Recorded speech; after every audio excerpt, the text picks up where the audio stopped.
The 1.1 update is just around the corner and there's several things you should do before it drops. First thing is, if you have saved any crystal solvents up, you should keep them saved until 1.1 drops. That's because they are increasing the tacit field drops. And also we're getting a whole new area which we don't know that much about, and you may need those in the future. So personally, I would let your wayplates refresh naturally. Plus we got about 3 weeks until 1.1 even drops, so you have plenty of time to get your team situated and everything else up without using all your crystal solvents. And that goes double for Astrite, because I know a lot of y'all are going to be trying to pull Jin Si and Chang Li, and adding all the Astrite you got saved up to the Astrite we're going to be getting in the new area, you can maximize your chances. And that goes for free to play players and pay to win players, because if you're free to play you're trying to maximize your chances, but if you're pay to win you're trying to spend as less money as possible, and this will help you do that. Plus there's just so much stuff to do without even using wayplates. You can do the tower, you could do the elusive realm,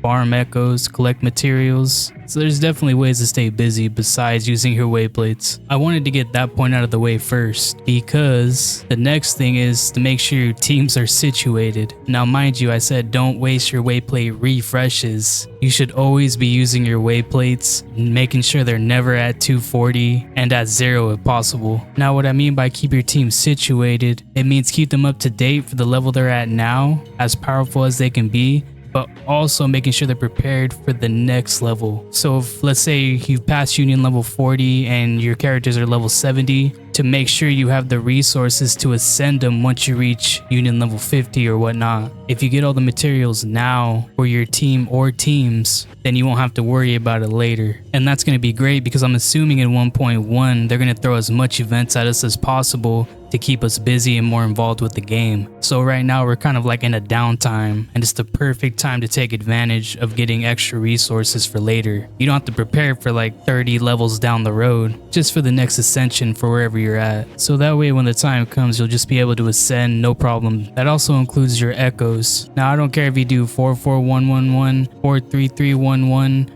5465. Make sure you have the echoes that you want for the lineup that you do, and that doesn't mean you have to level them up now, because on June 25th they're doing a double echo yield event, and if it's anything like the simulation challenges, you're going to be getting double of everything. So it should be like double XP, double echoes, and you'll be able to do them 3 times a day. So that's probably a good time to farm the echo XP you need for any echoes that you get between now and then. And if you consistently do the tower, you're probably gonna have like 2 or 3 teams, so that's a lot of echoes. So you're definitely gonna be busy throughout this time waiting for 1.1. Make sure you have as much shell credits, weapon XP, resonator XP as possible. I'm not saying Echo XP because I know it's hard to obtain at the moment, plus not a lot of people want to waste 60 wayplates for the tacit fields at the moment. However much of those resources you have, you gotta know by now that they go down really fast. At any point you could be at 1,000,000 shell credits and be at 0 just like that. And let me add in that any resources that you can farm in the overworld, you should definitely not spend your shell credits on.